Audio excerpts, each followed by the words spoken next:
Boom. Perfect. Okay. And we are live. I want to thank everyone for tuning in to a very special edition of Off the Record on the People's Podcast this afternoon. We have an incredible guest with us today, one who's going to give us some amazing information as well as inspiration, and that is none other than our brother, Brother Robert. Assalamu alaikum, sir. Alaikum assalam, sir. Yes, sir. Thank you for taking time out of your busy schedule to come have a conversation with us on the People's Podcast. And I want to thank you on behalf of myself, my family, and the viewing audience, sir, for having a conversation with us. The first question. Yes, sir. Assalamu alaikum one more time. In the name of Allah, who came in the person of Master Fard Muhammad, to whom all praise is forever due, I bear witness that there is no God but Allah and that Muhammad is his messenger. I am Brother Bobby Foreman. I'm a student of self, as outlined, and kind, a student of self and kind, and the human families, by extension, the science of everything. As outlined in my first exposure, the 120, my brief time with Allah's 5%, and much later under the supreme wisdom in the Nation of Islam. As an outsider on looking in on the most beautiful nation in the hills of North America, I have long studied the doctrine of self under the guidance as outlined of Mr. Muhammad, the Caucasian, given an opportunity to study 35 to 50 years.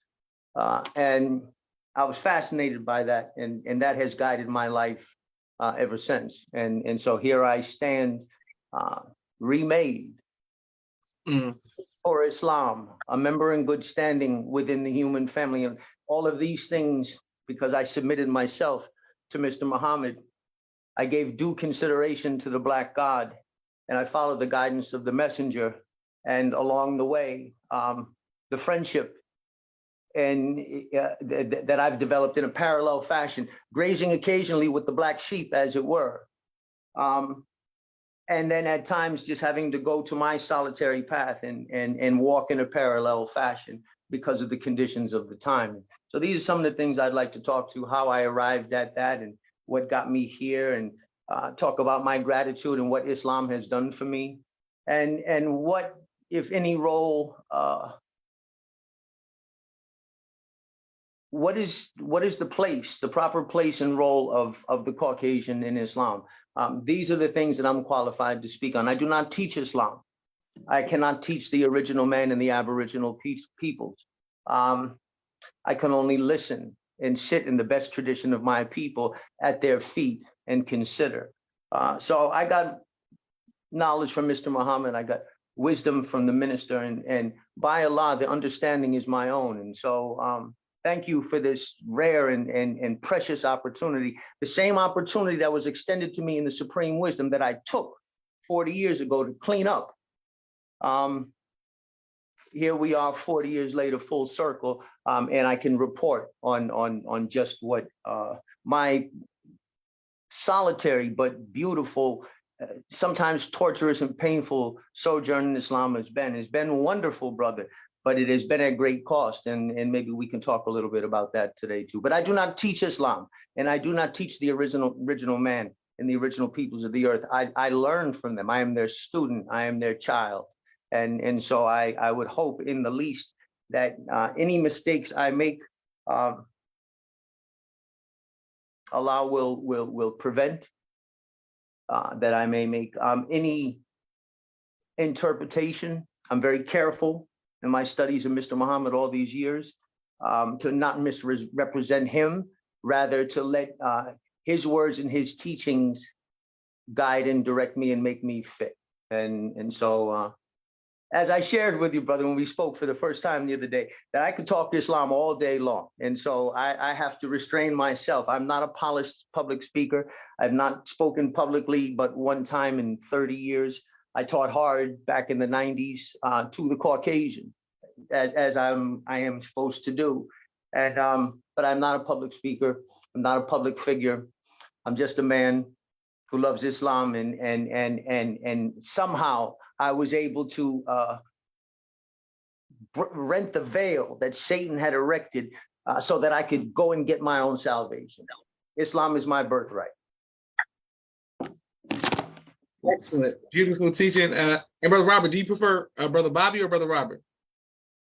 Brother is fine. Okay, as a child, I went as Bob. And today I understand that Bob is for Mr. Marley. So I become Bobby, and I'm Brother Bobby to most. I have many Brother names. Bobby.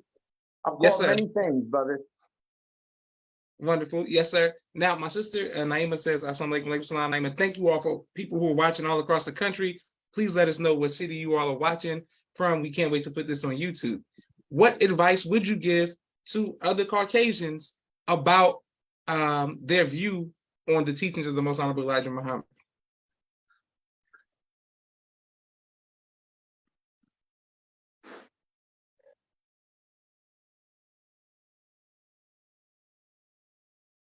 A proper knowledge of self properly orders the human being.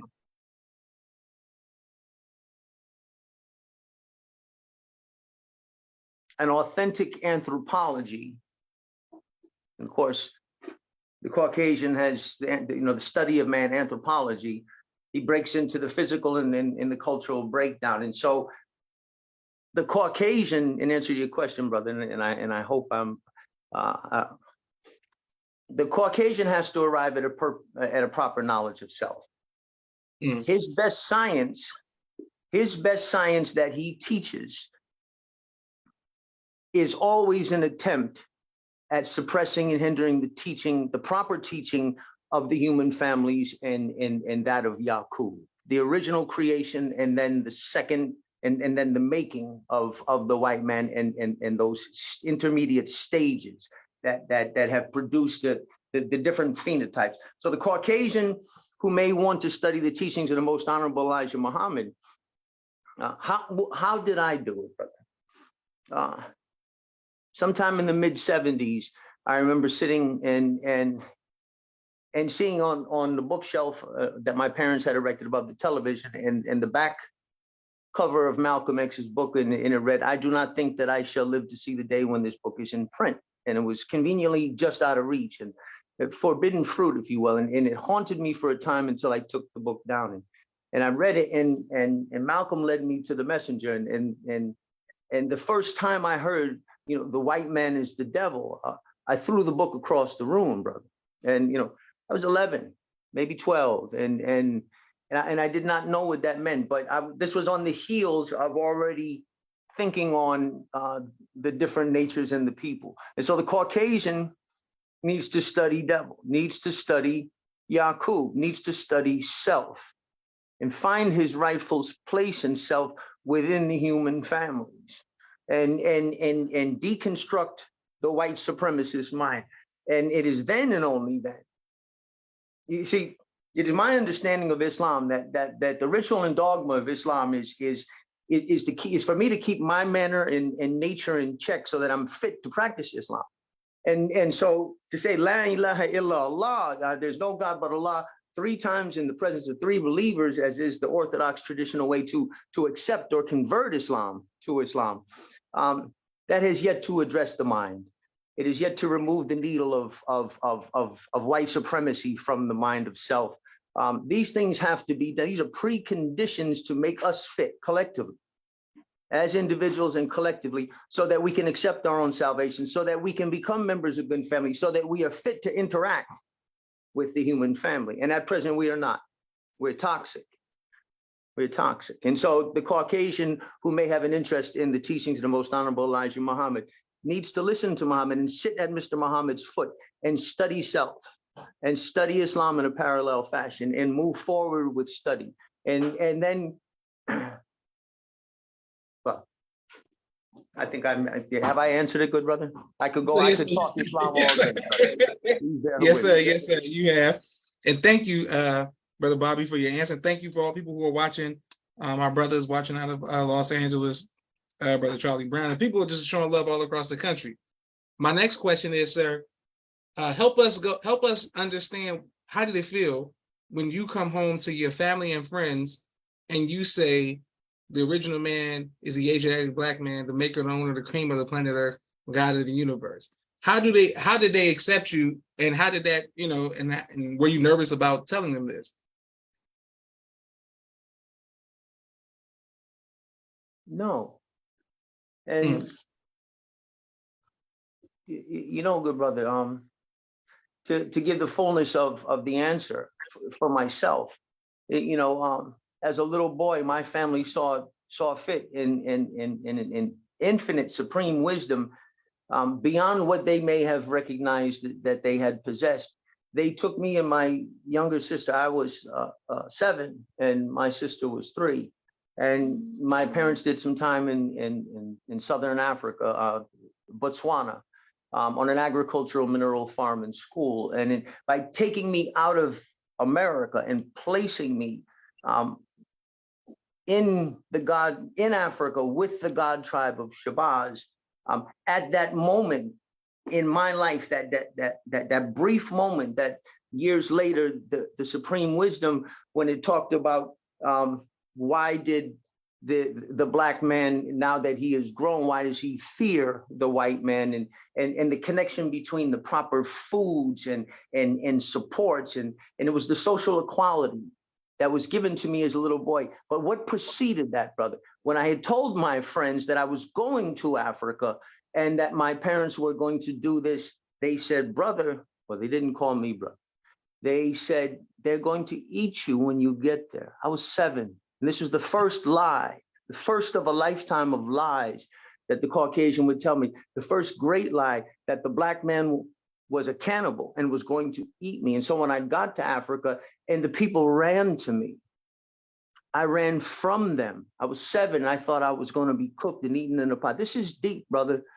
This is deep. This is what happened. And I could not believe. And then a year and a half later, at that time when Shabazz had shaped my mind and my life and given me honor and fed me the right foods, which was freedom, justice, and social equality, and I came back to North America at the age of 9, I understood why the master sat on the curb and cried when he came to the hills of North America in 1910 and 1911 in Los Angeles. He saw the condition. And so the people who looked like the tribe of Shabazz that I knew and loved and had made me one of their own didn't act like that, and I didn't understand my own kind whatsoever.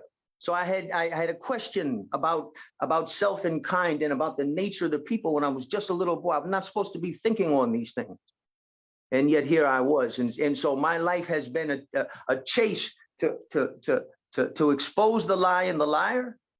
And so when the minister was teaching hard on that back in the days, I was already there. I had been on that track, and I was looking at myself and my people remotely, as it were, because they had recognized me from a little boy that I was not of their tribe.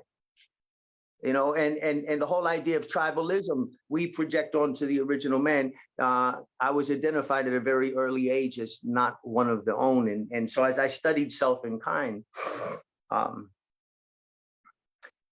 the two natures became the distinct theme. And so when I was presented with the rule or law of Yaqub and the story of Yaqub and my very making, these answered a lot of questions that had been, that the white man could not give me answers for, that I could not find answers in myself. I had to seek elsewhere, and Allah saw fit to make me submit to Mr. Muhammad, and in doing so, I received my own salvation. All praises due to Allah. Excellent. Yes, sir.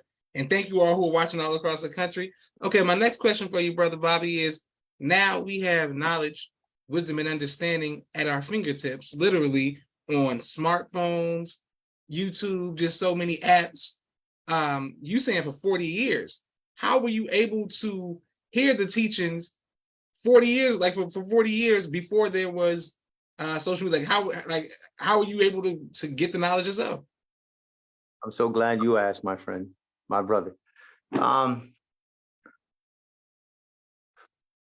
let's just backtrack a little bit. A couple of years ago, I had my phone, and I was never the guy who was on the social media and whatnot. And somebody said, check out the YouTube. And now, you know, with limited time, I was able to go to those things. I used to have to get on the train. In close proximity to New York City, it was easy for me. You know, I jump on the train, go down to 125th Street, and the culture was there, and the books were there. I had already exhausted the white man's library, and I knew what he had said about himself, and I knew what he had said about the original peoples of the earth. And now I needed to hear what the black man had said about himself, what the original people had said about themselves, and most importantly, what they had said about me and my people. And so the timing was right. As there was the explosion, as Dr. Leonard Jeffries called it, the explosion of information. The black truth that had been crushed to the earth had risen in like a volcano, and just an explosion of information.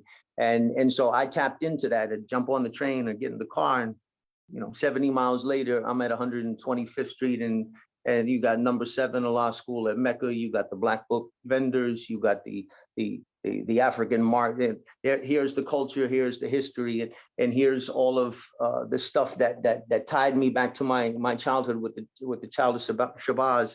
And here was the information. And in preparation, I got a few books to kind of show you what, in learning about myself, I had to consider things like the Iceman inheritance. And just the other day, the minister's time and what must be done presentation, little clip, snippet from the Nation of Islam Facebook. But lost my train of thought, brother. Getting a proper knowledge of self, 40 years up a mountain. How hard was it? Really wasn't very hard. Go to Harlem, Tony Brown's journal. Imhotep Gary Bird, WBAI, the Final Call newspaper. The information was there. I just had to go and get it. It was not at my fingertips, as you were talking about. And so what are some of the books that came across? I got great knowledge and value from Dr. Bobby Wright, the brilliant black psychiatrist, and his description of really opened my eyes, the psychopathic racial personality. We were not capable of saying this about ourselves when we were looking at ourselves as white people. The best that we can produce in a confused state without a proper knowledge of ourselves, the existentialism, this Western search for identity and meaning, all is summed up and answered with Yaqub. And so the stranger, this is the Western lament, that not having a proper knowledge of self. We are not grounded as a people in our culture, and we're easily led astray. We're easily led astray. So that the ISIS papers, second to Supreme Wisdom, and Quran, this is the most important book in my development. I was blessed along the way, before the Google scholarship that Dr. Wesley talked about, that I chuckled. I just simply picked up the telephone back in the days and got her number out of the phone book and spent many hours talking to Dr. Wilson. She took time to talk to me, to help me answer the questions I had. As I was coming to a knowledge of self, I would study what the white man said about the development of the races, and then it would reach a point. And so right now we have out of Africa, the African Eve hypothesis, and that stands as the Western proof and truth of the development of the human families. It stops short. And then the white race examination of self and formulation of a simple definition of what racism is, what race is, what is white supremacy, all of these things. At a certain point, I had exhausted all of the information about self, and all of it brought me to the brink. Even Dr. Wilson's great work, seminal work that I could not have advanced without this, it brought me only so far. And it just like Sheikh Anta Diop's authentic physical anthropology, it brings you so far, and where it brings you is to the door of Yaqub. And so while they stand on their own, as the description is given by the master of the messenger being most nearly correct, this brings me most nearly correct to a proper knowledge of self, and by extension, all of the human families. But the final answer and the proper knowledge is only contained in Yaqub. And so we must study Yaqub. We must study self. Yes, sir. Excellent teaching, Brother Bobby. Excellent. And thank you all, people who are watching all across the country and showing love. Okay, now, Brother Bobby, I went to a a high school that was predominantly white, and I spoke about Yakub and did presentations about Yakub, and my information was received well by many of the science teachers and by the students. Nobody like debated me. When you went back and presented your findings of Yakub, did people ever receive it well? No, no. Satan has ensured that. Satan has ensured that. I had great difficulty in the brief time that I taught, even presenting the African Eve hypothesis, knowing that it only brought them to a certain point.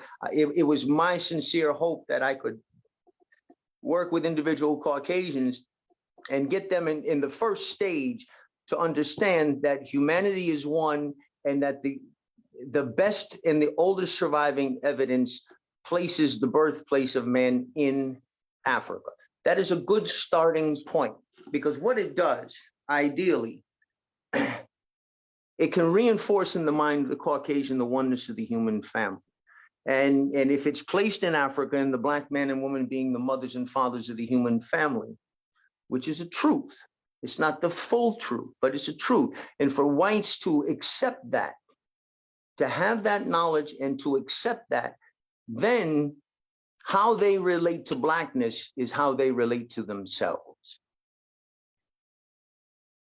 And that is the starting point. Yakub is much later. That's graduate level. The starting point is the oneness of the human family and out of Africa. And then we can build on that. Dr. Wesley, the Afrabian hypothesis that Dr. Wesley explains the re-entry at 50,000 with the tribe of Shabazz. And that is what the Afrocentrists would point to as a whole in the teachings of the Most Honorable Elijah Muhammad, holding on to the out of Africa Eve hypothesis. And how does that mesh? How does that sync with the chronology given by the messenger? Yeah, but that's graduate level. That's higher level. But yes, how do you relate to Blackness, white man? How do you relate to Africa? Is how you relate to yourself. And this and that's a concept that pulls the needle of white supremacy out of the mind of the Caucasian. If he can just pull that first needle out, there's a chance. There's a chance to plant a seed that can germinate, and with proper cultivation, it can grow into a proper knowledge of self. Excellent. Thank you very much, Brother Bobby. And people are showing you love all across the country. Speaking of doctors, all praises due to Allah, Brother Joshua. I only want to be known as sincere and studious, and someone who was a lover of Islam. I'm very happy to be here, and again, I do not teach the original man. I am simply repeating what was given freely to me. But you're right. There wasn't. There was an element of how is this done in a non-information age, and maybe we can get back to that at some point, because I have the books at the ready, and I can run through fast, and I can kind of give you what my journey was in real time, or kind of like that the montage real quick. Yes, sir. We can do that. So when you feel that there's a time for that, brother, I'd like to do that, and I'd like to let you get back to your questions. Forgive me, I love Islam. I talk a lot. Yes, sir. And we're gonna, that's definitely noted to your books. My question is, 80s, 90s, Nation of Islam. There was the great Dr. Minister Ava Muhammad, but also the great Dr. Khalid Abdul Muhammad. And in the 80s and the 90s, did you ever get a chance to hear him or speak to him? And how would that kind of interaction be with someone who was going very hard with the teachings of the Most Honorable Elijah Muhammad? Yes, I've been blessed. I've got to meet so many of the people who have influenced and shaped me. I've had to meet them. I've had an opportunity to meet them, and even if it was just a word or just a moment or a cup of coffee, I've been able to talk to a great number of the people who have been an influence on me. Dr. Khalid, very briefly. met Dr. Khalid in passing, and I had never felt such a presence of power from a human being. I met Dr. Ben. I talked with Ivan Van Sertima, as I shared with Dr. Francis Gus Welsing, long telephone calls. It was psychotherapy proper, brother, is what I needed. I was broken and I was confused and I was trying to form a proper knowledge of self. And she took time and talked to me and gave me carte blanche to use any and all of her recorded and printed information at any time, in the hopes that I could use it and help Caucasians come to a knowledge of self. And her idea that, you know, the devil that Mr. Muhammad had described, she went so far as to cite the characteristic. What is devil? What are the psychological characteristics? I held up the book by Dr. Bobby Wright, The Psychopathic Racial Personality. And Dr. Welsing went on to describe the neuroses and the anxiety that the Caucasian feel. We talked about, you know, what was the role of melanin or the absence of melanin in the Caucasian in the period of puberty. And this is important, because it is at that time I have experienced within myself and in my kind. It's at that time when white people either choose to follow in the direction of the global system of white supremacy and the umbrella of safety, or if are they the 1 in 10 that the messenger talked about, who wanted to have brotherhood with the original man and would advocate for freedom, justice, and equality for the original man, but would not because they were afraid of the white lash, the backlash from kind. We talked about what the Caucasian could do. The messenger had described devil, and she described the characteristics, the psychological characteristics of devil. And that was helpful for me. It helped me to distinguish what was simply human frailty. I never was evil, Brother Joshua. I wasn't in need of going from an evil person to someone striving for righteous. I was raised right. My parents were doers of good. One was from the 10, and he was rebelling from that. And my mother was from the 85. But their family, they were 85, but they were a different type. And so my parents, you know, doers of good and going against what Satan had allotted for them, the 10 and the 85, they were pushing against that. And so the condition was right for me to push back myself. And when I got to what is devil and what is just the stuff that the minister had given me a program of self-improvement that I had to identify, and I had to differentiate what's devil and what's just, I'm a human being who needs to tighten up a little bit. And Dr. Welsing helped me with that. What is devil and what is just human dysfunction, and how to tamp down the devil and rope him off within, and then address the things so that I can be a better human being today than I was yesterday. You know, and this is self-knowledge. This is Islam. This is how I use it in my life. Excellent teaching, Brother Bobby. People showing you love all across the country. Brother Ronald, okay, and Brother Sister Trinache says ASA walaikum salam, and thank you all people who watch. Alaikum. All praises due to Allah. Thank you, people. Brother Josh, I'd like to share something on a personal level with myself. We are family, and I remember when I read Malcolm, he said, you know, that when he in his writings from Mecca to the New York Times reporter, you know, he said, never had I experienced such true brotherhood. You know, his experience at Mecca. You know, my first Savior's Day weekend, after studying the nation and being a part of the nation on the outside and following parallel in the guidance of the master, the messenger, and the minister. When I went amongst the people, I had that feeling that Malcolm had said when he went to Mecca. And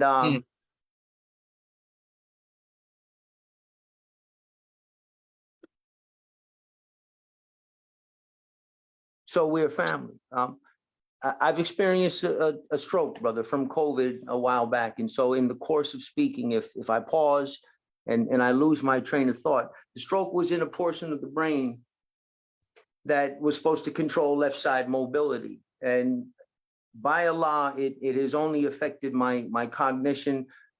Long-term memory, intelligence have not been affected, but it in the course of a sentence at times, brother, I will lose train of thought and focus. So I would hope that the people listening, if I've gone off a little bit, they would understand that it's just Yaqub took away 1/5 of my brain, from my original 7.5 to 6.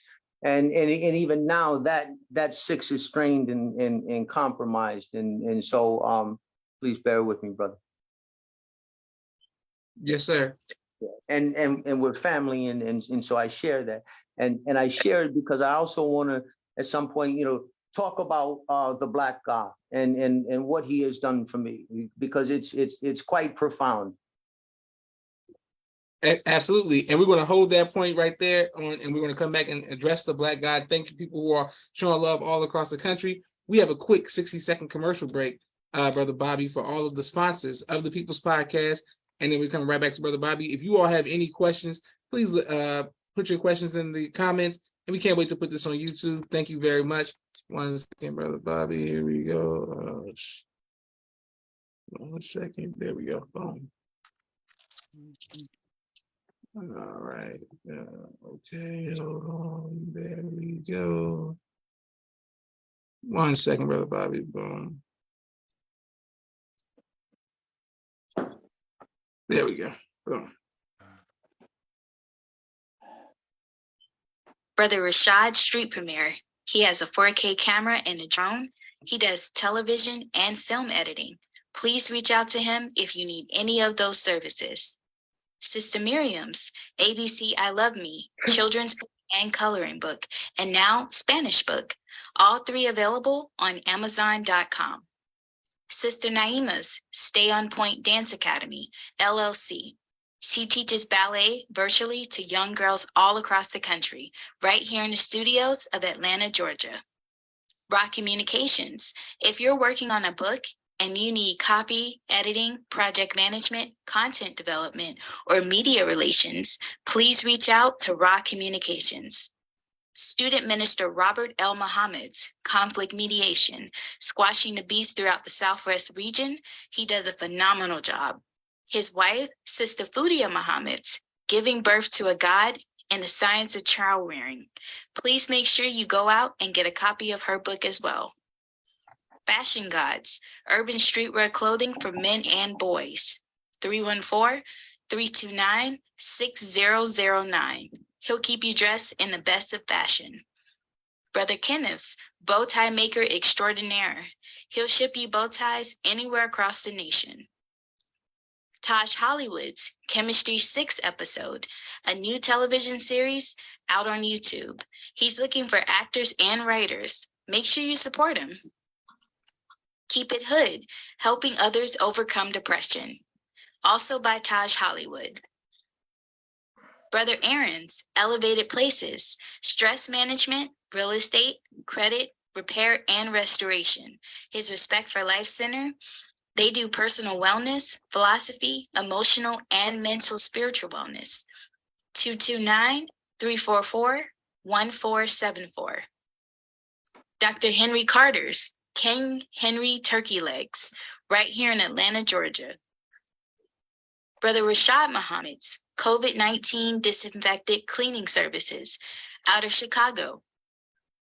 Student Minister Sharif Muhammad's book, A Soldier in the Movement of Christ, available on adulsharif.com. And lastly, Brother Joshua Muhammad's book, Cleopatra, as well as No Father, No Excuse, both available on Amazon. If you would like to donate or sponsor. Okay, perfect. Boom. Right back to our Brother Bobby. Thank you for your patience. Thank everyone who continues to like, share, and subscribe to the People's Podcast.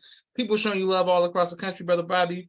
Sister Trinashi says, yes, we have to tighten up, brother. And Brother Charlie says, thank you for coming on the podcast and expressing yourself. All praises due to Allah. Okay, so yes, sir. So Brother Bobby. Thank you. The righteous recognize their own.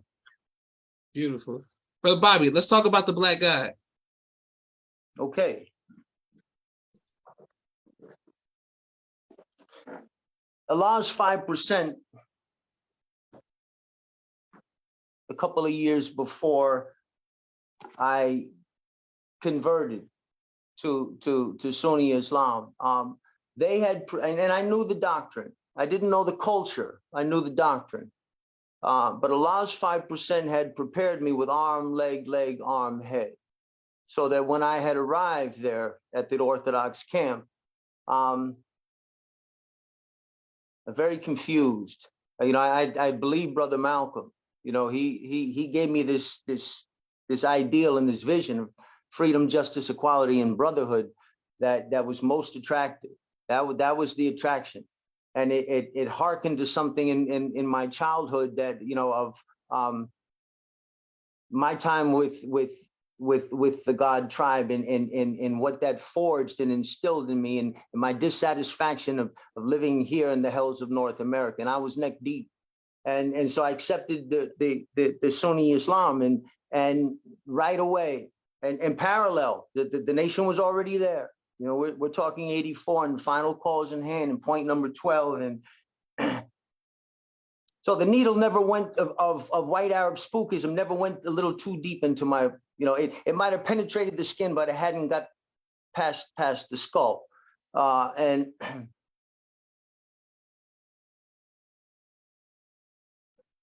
but my coming to believe, I came from a family on religion on both sides. On my father's side, his father and his father's father and his father's father before, theologians, students of divinity, missionaries. You know, so I was a God guy without a God system. I come from a family of God guys and God systems, and I wanted a God system that would give me dogma so that I could be free of self and I could function upright as a human being. And so I believed in God going in. I just didn't know which God I was going to give my allegiance to. Mm-hmm. And so again, Dr. Wesley, you know, the work that Dr. Wesley has done, you know, I knew something was wrong. I had internalized all of the teaching. I knew the white Arab had to give an etiquette. He had to give a description of what was the nature of the black man. I knew that his Sharia law was similar, but it didn't resemble the prescribed law that the nation represents. I had read and internalized his hadith, and I saw how his mischief with the hadith is the same way that the white man has done with history. I needed to be exercised from Islam. And then once I was exercised from the Orthodox spook, I saw that I needed to be exercised myself, and the minister performed that function. But it was Dr. Wesley, getting back to the question, his description of how he came to believe and how he showed and proved that the black man was God was most helpful. I believed in God. I believed God was a man. I believed the black man was God. But to prove that Master Fard Muhammad was who he was, Dr. Wesley was the one who brought me to that understanding. And that's profound. So I had the belief in God, and God is a man. But to identify one man, to show and prove physically, that's powerful. That's what I had to do for myself. I had to teach myself that when the messenger said when the master said to the messenger to accept your own and be yourself, that's a call for Bobby Foreman parallel. How do I practice my Islam parallel to the Nation of Islam? This is a prime example. So the accept your own and be yourself, which is righteousness, for me is reject my own, which is devilish, and do other than self. That's the Islam of Bobby Foreman. The doing for self is the educating obtaining the proper knowledge of myself, walking up a mountain and avoiding Satan's traps. And when I was in the white man's universities,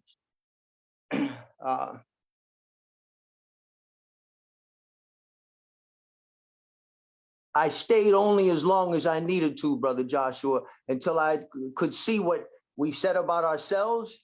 And most importantly, to see how he wrote history, the tricks that he employed in the suppression of a proper history. And once I had those keys, Dr. Welsing, she talked about in her book, The ISIS Papers, the title, the keys to the colors. One of her patients said, "Doctor, we must find the keys to the colors," excitedly. And I had to find the keys to history.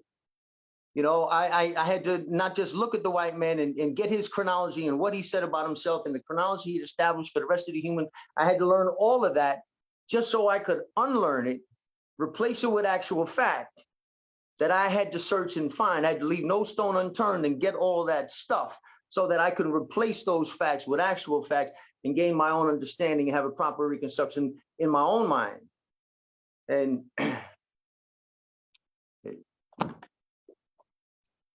I forget where we were, good brother. That's yes, sir. That's Okay, no, doing a great job, Brother Bobby, doing a great job of dealing with Master Farah Muhammad in point number 12.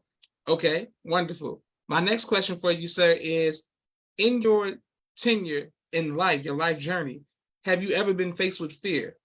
And if so, how did you overcome that fear? Oh, yes, sir.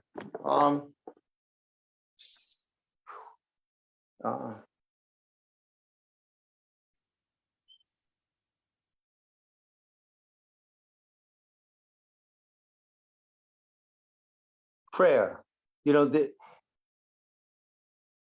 are a few Caucasians. I've yet to meet myself in my life's path. I've yet to meet the equivalent or something that resembles me in my life's path. So when faced with fear, my journey is solitary. My path is alone, and so it has lent strongly to a one-on-one conversation with the God of my understanding that never ceases. I don't want to get spooky or spiritual here, but the whole idea of tuning in. I've been in conversation with the messenger for a very long time. So I take my fears to prayer and meditation. I do have very close friends in the nation, and the relationship that I have with them helps me to cast away my fear. I have relationships for the first time with a handful of men in the nation where, I saw the minister catch some hell when he had, in reference to his relationship with Father Flegger, and he's and I'm paraphrasing. There's certain times, devil, civilization, race, and those things just for a moment just disappear when he and Brother Flegger are together, and I have that with some fruit, and so I take my fears to Allah, and I lay it at Him, and I talk about it. I get vulnerable. I could never get. There's something about what the white male masculinity is, and there's never been a true white male masculinity that is functional, juxtaposed with the other members of the human family. So how I handle fear, how the white man handles fear, how I'm supposed to. My fear, I take to the Black God. I share with fellow believers, and the mere fact of telling another man that I'm fearful, it's almost as if by magic, the fear is listed. In 2020, when I was there at Savior's Day, the minister said you have to be de-punkified to be down with Farrakhan. And what was the message to Brother Bobby's? I had to be de-skunkified to be fit. It's not meant to be funny, good brother. It's catchy and clever, but it's the truth. And so part of the de-skunkification then puts me in a place where I can tap into the power when the minister is encouraging these people, come on, tap into the power and remove the fear. It's part and parcel of what I've been talking about. I had to do preparation to become fit, de-skunkify so that I could de-punkify.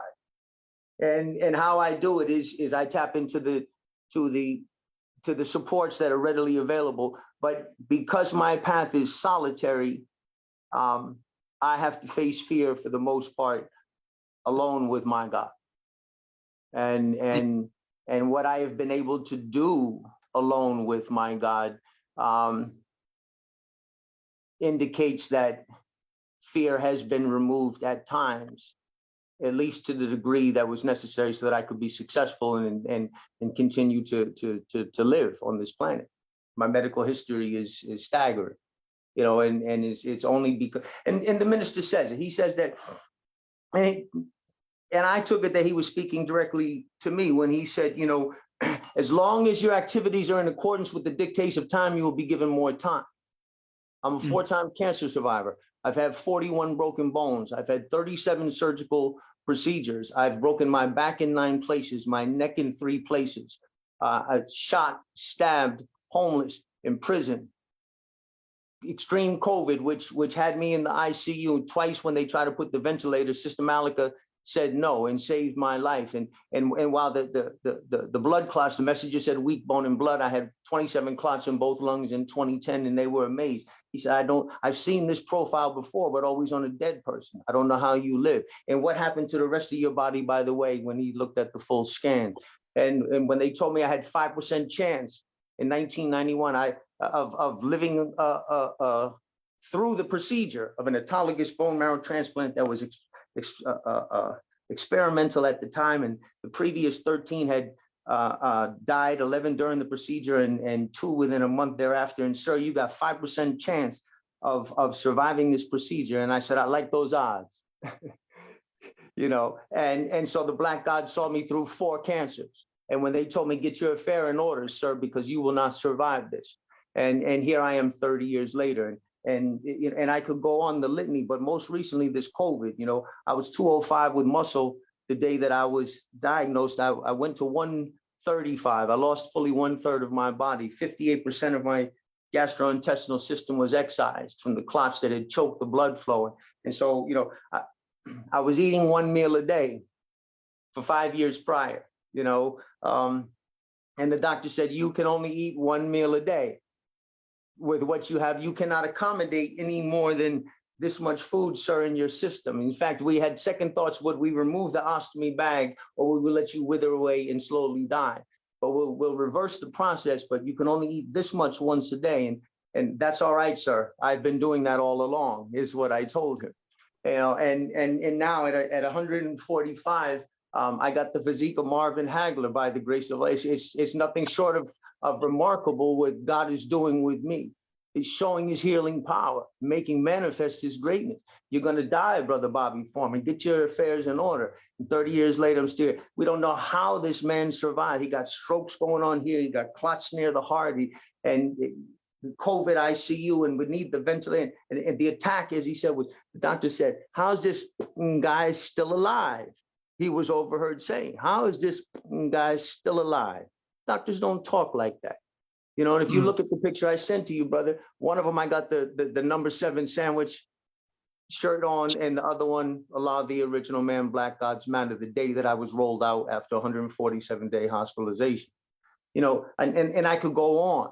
I can give testimony how the Black God has intervened on my behalf medically, professionally, and certainly where it's just been the intervention that's just clear to everybody in the room that there's something's going on here. And why am I saying this?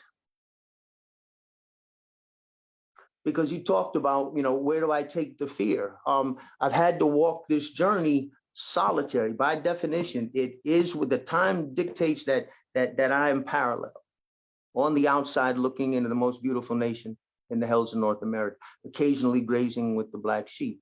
And so the Black God had strengthened my breast and my back and in full defiance, because I'm telling you, brother,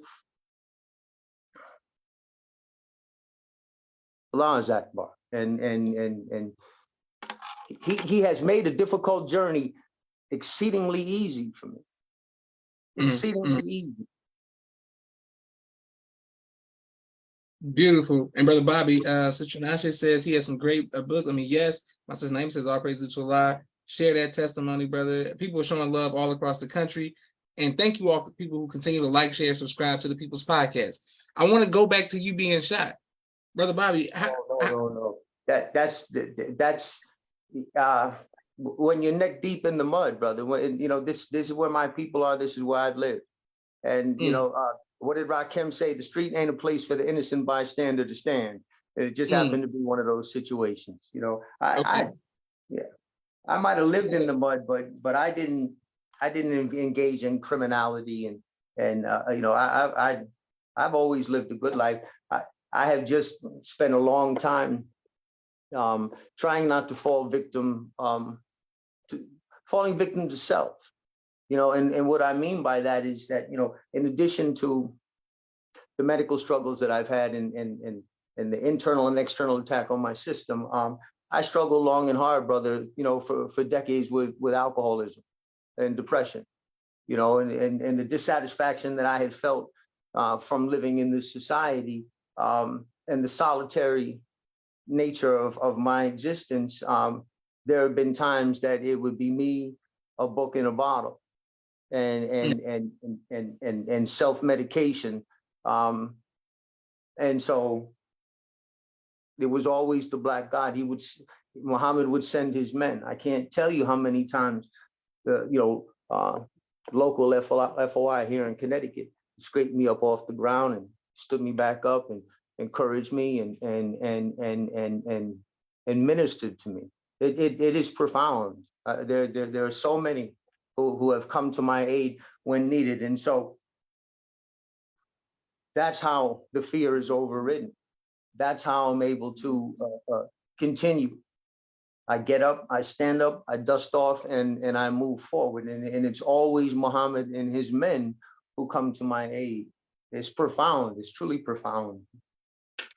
It's beautiful. Yes, sir. Excellent. And Brother Bobby, people are saying. And very lastly, if I could build on it, and that is precisely what Satan wants to prevent. Yes, sir. Okay, well, Brother Bobby, I have a question. Yes, sir. 1995, the Million Man March. Did you attend?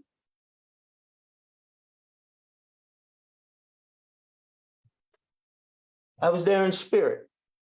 I had already arrived at a proper understanding of the politics of separation. And so I watched on C-SPAN and I supported the march in full. The next year, however, the minister called for a World Day of Atonement, and I was there. I was there, and I was excited. You know, it was shortly after Power at Last Forever, MSG 1985.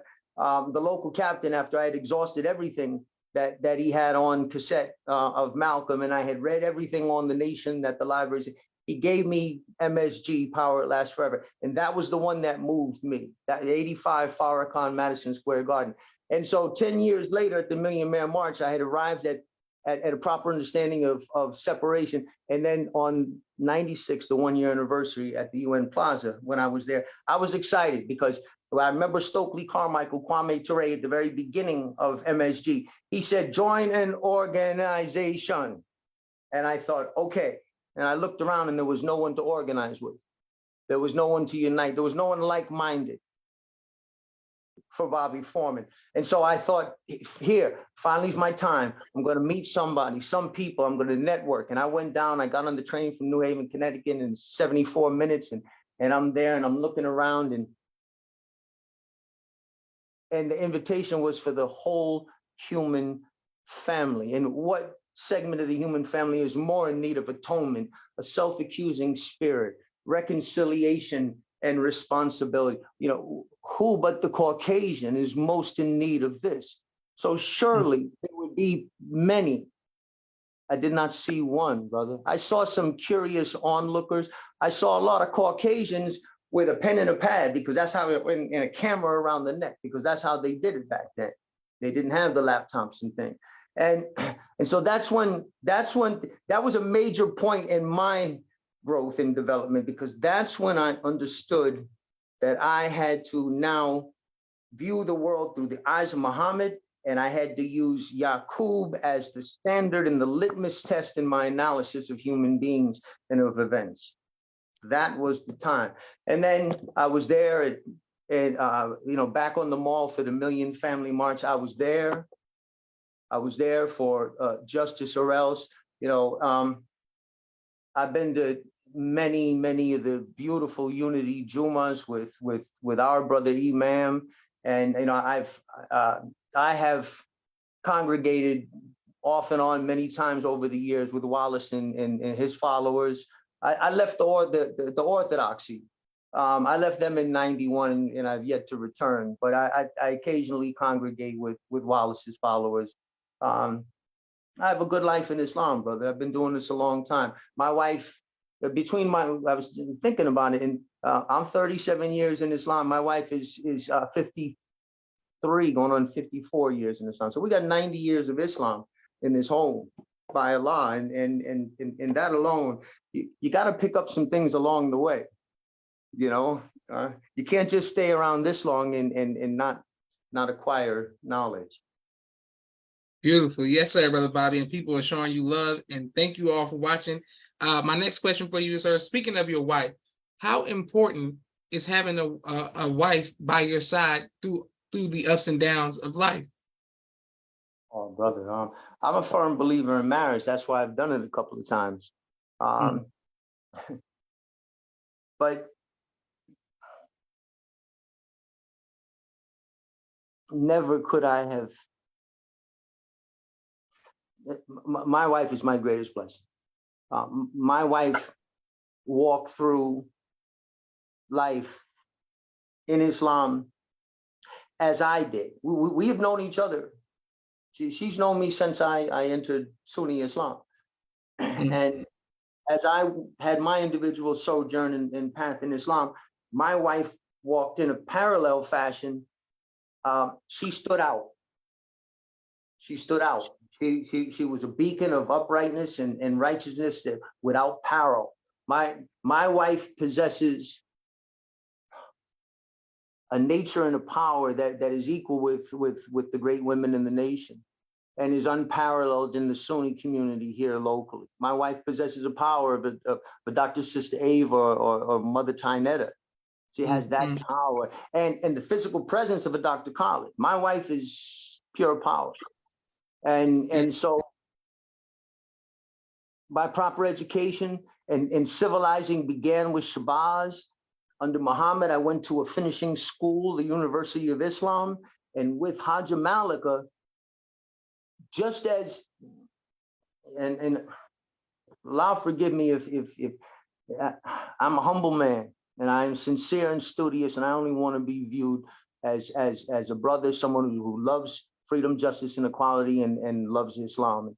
But I could not be the perfection, the culture, and the refinement, and the icing on my personal cake of Islam. That becomes me, becomes my character, becomes my uprightness, it becomes my behavior. All of those things that the human being I'm trying to form and fashion, I could not do. Just as Baby G could not be without Alfonso. Sister Malika's performed that function, and can a Caucasian be made righteous? Civilized for sure. Can he be made righteous? I don't know. I'll leave that for humanity and the judge to make that decision. But I could only go so far with self-knowledge. I could only go so far with Islam. I can only reach my highest potential as a human being through my wife. As Dr. Ridgely, said, my better 2/3, and my wife, we both were incomplete until Allah took two human beings who were equally yoked and placed them together, and I could not have survived the last 10 years had she not been in my life. It has just been an onslaught of catastrophic illness and injury and working on the job with the white 85 and fighting the swarms of devils all day long. It's just been, and the most honorable Elijah Muhammad is truly, when he said that a man's true peace is with a woman, I get to understand the fullness of those words today. I get to realize the promises of Islam of a good home, a secure, humble and modest and small, but a good home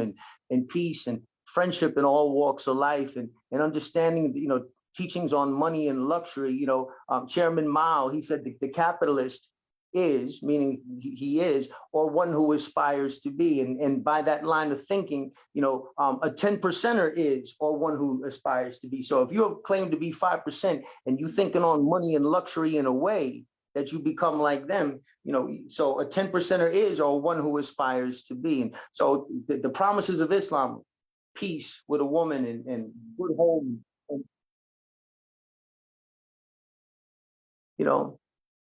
I'm very blessed today, brother. Very blessed. At the end, all of the lies that the Caucasian had told me, I was able to establish actual fact and truth. And for myself, I had a proper history and chronology of the last 6,000 and 50,000 and 66 and 76 trillion years. I was able to accomplish that. Mr. Muhammad never lied to me. He showed me how I could find the truth within myself and how I could function as a human being, and I could re-enter. It was Yaqub that took me outside of the human family. It is up to me to place myself back in. And that's done with study and right thinking and right doing and right speaking and Islam. And Islam. And I don't know how much time we got left. I want to talk real quick about the Muslim program. I'm not advocated to speak on the Muslim program, but I've been thinking on it for a long time, and I believe that the Muslim program is the solution for the human family. The separation and independence is the way to go. And had but Satan allowed the Muslim program to be put before the American people, is the question that was the catalyst for me to teach hard back in the 90s, brother. And then, when I went to the World Day of Atonement and I had seen that the Caucasian was no longer, had never been willing, the current argument of CRT, which stands for Caucasian Resist Truth, that is not new. And when I was involved in that battle back in the 90s, and I went to the Day of Atonement, the World Day of Atonement, and my people were not there. At that point, I understood that I had been freed from the duty of the civilized man. I'd been freed from that duty. What was the response talking black man was God? What was the response to saying the black man was the first man? There was a great pushback. And so how long, when I did not see the Caucasian at the World Day of Atonement, I understood that was the time that I no longer was obligated to teach civilization to the uncivilized and knowledge of self.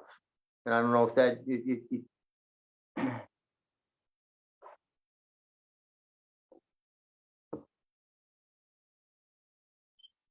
I lost the connection for a second there, brother. Yes, sir. We right here with you, bro, Bobby, and people showing you love all across the country. My sister's name, so I praise to Allah. So Trinishi is showing love as usual. Okay, brother Bobby, we have two more questions for you. On a lighter note, what type of music do you listen to, bro, Bobby?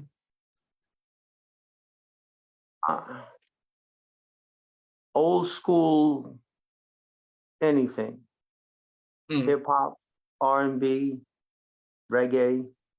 I like all music, brother. When I came back to the United States with my family in the mid-70s, the first song that I gravitated to was "I Love Music" by the OJs, and that was a Christmas gift in 1976. And my love of Black music matters. And I came by my love of music naturally. On my mother's side.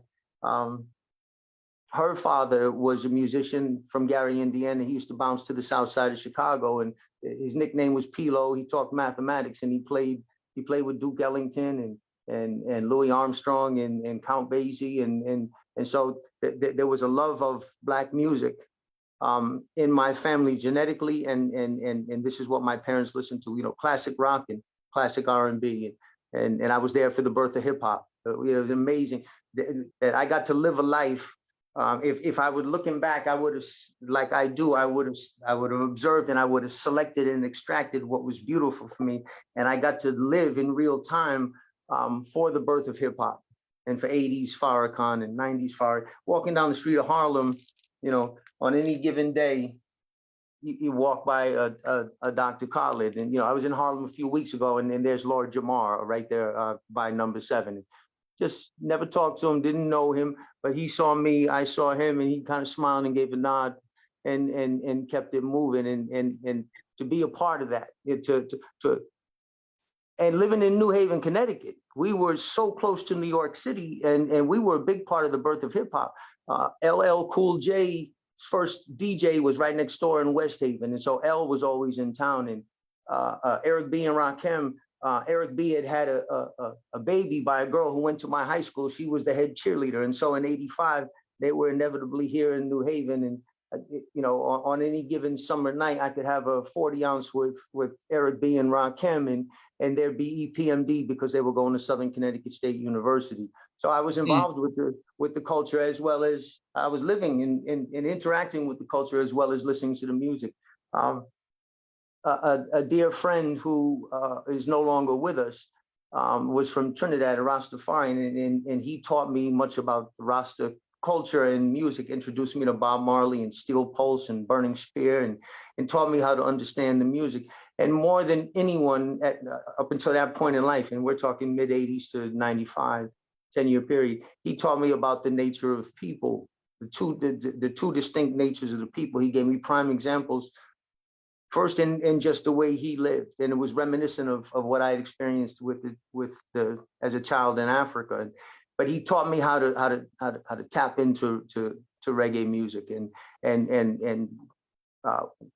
being in living in the inner city, neck deep in the mud, and building with the 5%ers, and studying Islam, and being at that time of the birth of hip hop and the excitement in Harlem. It was Black music that was right there, but I was also there for the destruction. I witnessed the firsthand the destruction of hip hop. I saw it in real time, and so I listen to anything. Like, I love music, like the OJ say, any kind of music, long as it's grooving. Yes, sir. Go ahead, everybody. All right, wonderful. We have one more question. I want to thank everyone who continues to like, share, subscribe to the People's Podcast. Brother Bobby, what would you like your legacy to be, sir? Just sincere and studious. Just a regular guy who loved Islam, freedom, justice, and equality. That's it. I don't want anything, brother. I have all that I want. I have all that I want. I want peace, and I just want to be remembered as somebody who took the opportunity that was given to him by the supreme wisdom and the Muslims to clean up self and become fit, rejoin the human families, and become an upright Muslim. That's all. I just want to be rank and file, brother. Just rank and file. Yes, sir. All right. Well, a follow-up question to that, Brother Bobby. We didn't speak about you in your pilgrimage and how that personally affected you. My pilgrimage was to Chicago and Detroit. I've made Hajj and Umrah. I have no desire at present in this time. If I am blessed to be in the hereafter, and we are certainly in the time of change of worlds. If Allah see me to live long enough to be in that time, I would want to go and make that Hajj that was ordained in for man. But at present, I've been to Mecca and Medina. Which Mecca you want? You want Detroit, Chicago, or Harlem? I've been there. Yes. Powerful, Brother Bobby, powerful. And I want to thank you. And I look forward to meeting you in person, inshallah, Brother Bobby, so that we can have a conversation to continue to pick your brain. We've been in the same settings and we never talked. So now I want to change that. And now that we have a formal meeting of each other, I look forward to seeing you, sir. Yes, sir. And if I could just add one thing, good brother. Thank you to all the believers. Peace be unto you all. Thank you for the love and support. I do not want, Brother Joshua,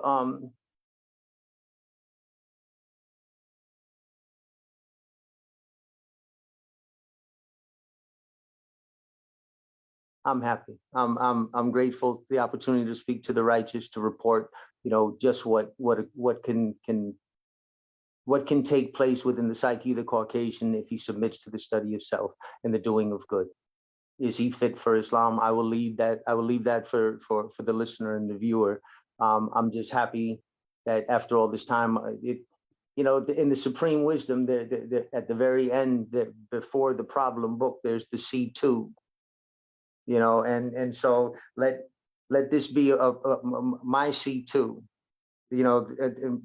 My coming back in reporting that I submitted to Muhammad, I studied, I made myself fit, I submitted to the Black God, I practiced Islam, I did good, I did other than self, and I will leave it up to the nation and the righteous to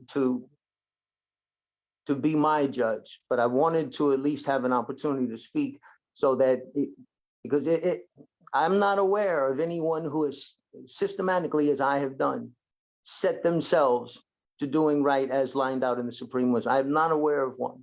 And I think that it was important, and that my life and my experience has only been important insofar as someone had taken that opportunity that is clearly stated in the Supreme Wisdom.